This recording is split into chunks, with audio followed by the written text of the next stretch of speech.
Elections کے اندر جو party جیت رہی ہوتی ہے اس کو جیتنے نہیں دیا جاتا اور دوسری پارٹی کو منور کر کے لے آیا جاتا ہے.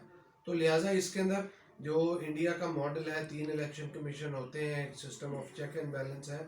پارلیمنٹ کے اندر اگر کسی کو اعتراض ہے تو اس کے اوپر بھی بات ہو سکتی ہے, لیکن موجودہ جو ہے چیف الیکشن کمیشن اور اس کو امپاور کرنا چاہیے, کیونکہ الیکشن کمیشن ایک انڈیپینڈنٹ ادارہ ہے. اگر کسی کو اس میں اعتراض ہے یا کوئی اس کے اوپر پرابلم ہے, ان کے اوپر ٹرسٹ ڈیفیسٹ کا ایشو ہے, تو پارلیمنٹ میں جائیں, اس کے اندر امینڈمنٹ لے کے آئیں, اس کو تمام پولیٹیکل پارٹیز کو آن بورڈ کریں, کنسنسس بلڈ کریں اور الیکشن کمیشن کو بہتر کریں. کیونکہ اس ملک کی جو بچت ہے, اس ملک کے اندر جو بہتری ہے, اس ملک کی ترقی, وہ فری فیئر اور ٹرانسپیرنٹ الیکشن کے ساتھ ہی ہوگی. کہ جو بندہ فیئرلی الیکشن جیت رہا ہے اسی کو کہا جائے کہ وہ جیت رہا ہے. اگر آپ اس کو ہرا دیں گے ٹیکنیکلی ناک آؤٹ کر کے اور کسی دوسرے کو اپنی مرضی کے لوگوں کو جتائیں گے, تو پھر آج کے موجودہ حالات آپ کے سامنے اور اسی طرح نظام آگے چلے گا. آپ نے دیکھا ہوگا کہ جو بھی ہارنے والا ہوتا ہے وہ الیکشن کمیشن کو ہی مورد الزام ٹھہراتا ہے, اور جس وقت وہ جیت جاتا ہے تو اسی کی نظر میں وہی الیکشن کمیشن بہتر ہو جاتا ہے. یہ موجودہ جو نیا سلسلہ جو عمران خان صاحب نے آئی تجویز دی ہے الیکٹرانک مشیننگ کے ذریعے, اس سے کیا یہ الزامات کا سلسلہ ختم ہو جائے گا؟ دیکھیں, یہ جو عمران خان صاحب کی تجویز ہے نا, ان کو یہ ایک شک ہے یا ان کے ایک وہ کیا کہتے ہیں اپریہینشن ہے کہ چیف الیکشن کمیشن اور جو صوبوں کے الیکشن کمیشنز ہیں, انچارج ہیں, وہ کل کو ہونے والے الیکشنز کے اندر کوئی دھاندلی نہ کریں یا کوئی اپنا انفلوئنس یوز نہ کریں. اس کو فول پروف بنانے کے لیے وہ چاہتے ہیں کہ یہ الیکٹرانک ووٹنگ کا نظام اور مشینیں لائی جائیں جو کہ سسٹم کے ساتھ کنیکٹ ہوں, اور اس کے تھرو آپ دیکھیں انڈیا کے اندر کئی مہینے ووٹنگ ہوتی رہتی ہے اور کئی مہینے جو ہے وہ ووٹ کاؤنٹنگ ہوتی رہتی ہے, اور پھر وہ ووٹ کاؤنٹ کر کے, اور جب رزلٹ آتا ہے اس کے اوپر کوئی ہارنے والی پارٹی کبھی الزام نہیں لگاتی. میں نے تو نہیں دیکھا, کوئی تھوڑا بہت کرتی ہو تو ٹھیک ہے, لیکن میں نے نہیں دیکھا کہ کوئی ہارنے والی پارٹی اس کے اندر جیتنے والی پارٹی کے اوپر الزام لگاتی ہو الیکٹرانک مشینز کی وجہ کر کے, الیکٹرانک ووٹنگ کی وجہ کر کے, کہ اس کو کسی نے ہیک کیا ہے یا منور کیا ہے.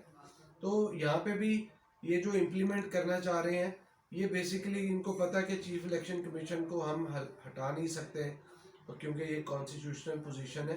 تو یہ اس کا کاؤنٹر نظام لانا چاہ رہے ہیں.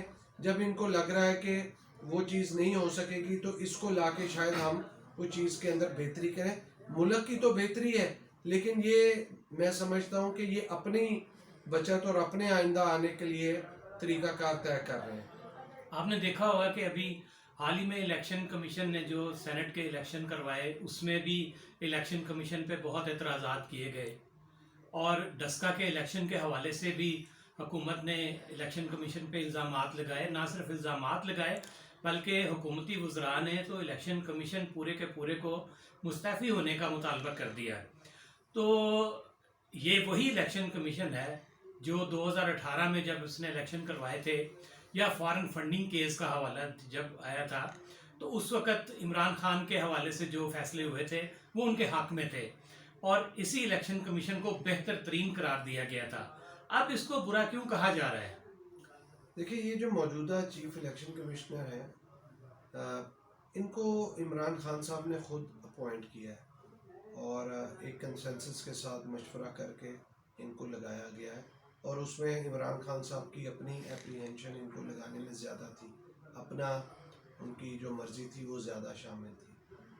اب پرابلم یہ آ رہی ہے کہ یہ جو ڈسکے کا الیکشن ہوا ہے یا سینٹ کا الیکشن ہوا ہے, اس کا ان چیزوں سے کوئی تعلق نہیں ہے, کیونکہ وہ گراؤنڈ کے اوپر ایسے مسائل ہو گئے, پرابلم ہو گئے کہ اس کا کوئی شخص کوئی کچھ کر نہیں سکتا تھا.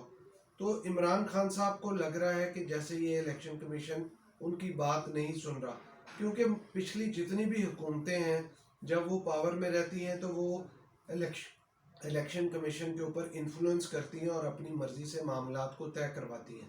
اگر آپ ماضی کے اندر جائیں تو آپ کو پتہ چلے گا ایسا ہوتا رہا ہے. تو ابھی بھی یہ اسی میلا فائڈی اور اسی انٹینشن سے اس موجودہ چیف الیکشن کمشنر کو لے کے آئے تھے کہ اس کو جو کہا جائے گا وہ ویسا ہی کرے گا. اس کے برعکس ویسا ہوا نہیں. تو چونکہ فورن فنڈنگ کیس کا بھی فیصلہ آنے والا ہے, اس کے اوپر بھی معاملات ہونے ہیں, اور بھی ڈسکے کا الیکشن ہے, اور بھی معاملات ہیں, آئندہ ضمنی الیکشن بھی ہونے ہیں, چیزیں بہت ساری آنی ہیں. تو چونکہ اس چیف الیکشن کمشنر نے موجودہ حکومت, پرائم منسٹر اور باقی حکومتی عہدیداروں کا, حکومتی وزراء کا انفلوئنس اور بات ماننے سے انکار کر دی, اور اس نے اپنی مرضی کا فیصلہ کیا, اور ان کو لگا چونکہ فیصلہ ان کی مرضی کا یا ان کے حق میں نہیں ہوا. تو یہ پاکستان کی تاریخ میں پہلی دفعہ ہوا ہے کہ کبھی حکومتی لوگوں نے چیف الیکشن کمیشن پہ جو ہے نا ڈسٹرسٹ کیا ہو. ورنہ ہمیشہ آپ دیکھیں, ہسٹری اٹھا کے دیکھیں کہ تمام پولیٹیکل لیڈرشپ نے اگر کبھی چیف الیکشن کمیشن پہ ڈسٹرسٹ کیا ہے تو وہ اپوزیشن کی جماعتوں کے لیڈر کرتے تھے, چونکہ چیف الیکشن کمشنر انفلوئنسڈ ہوتا تھا حکومت کے ساتھ اور حکومت کی بات مانتا تھا, حکومت کی سائڈ لیتا تھا. تو اس کی وجہ سے اس کے برعکس اس دفعہ ایسا ہوا کہ اس نے چیف الیکشن کمیشن نے حکومت کی بات ماننے سے انکاری ہو گیا. تو اس کی وجہ سے حکومتی وزراء نے سمجھا کہ آگے فورن فنڈنگ کیس کا بھی حوالہ آنا ہے, اور بھی معاملات ہونے.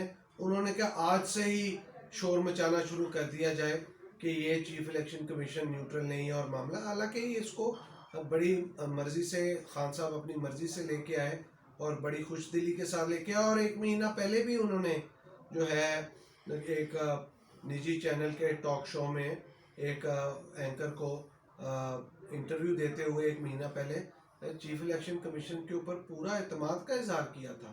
تو یہ ساری چیزیں وقت اور حالات کے ساتھ بدل جاتی ہیں, اور یہ موجودہ حالات اب آپ کے سامنے. مرضی کے فیصلے ہوں تو الیکشن کمیشن درست, مرضی کے فیصلے نہ ہوں تو الیکشن کمیشن غلط. پورے کا پورا نظام تبدیل کرنے کی باتیں, الیکٹرانک مشین کے ذریعے الیکشن کرنا, یہ سب عمران خان کی ذاتی اختراع, ذہن کی اختراع تو کہا جا سکتا ہے, لیکن ہو سکتا ہے اس سے ملک میں بھی کچھ اصلاحات ہوں, بہتری کی جانب ہوں. لیکن جو سلسلہ چل رہا ہے وہ اس وقت انتہائی تشویشناک ہے کہ پاکستان کی جو حکومتی وزراء ہیں وہ الیکشن کمیشن کو تنقید کا نشانہ بنا رہے ہیں, اور ادارے جو ہیں جن میں خاص طور پہ الیکشن کمیشن ہے وہ نہ صرف حکومت کو بلکہ دوسرے جو خفیہ ادارے ہیں, جو سنجیدہ ادارے ہیں, ان کو بھی تنقید کا نشانہ بنا رہا ہے. یہ سلسلہ کب ختم ہوگا؟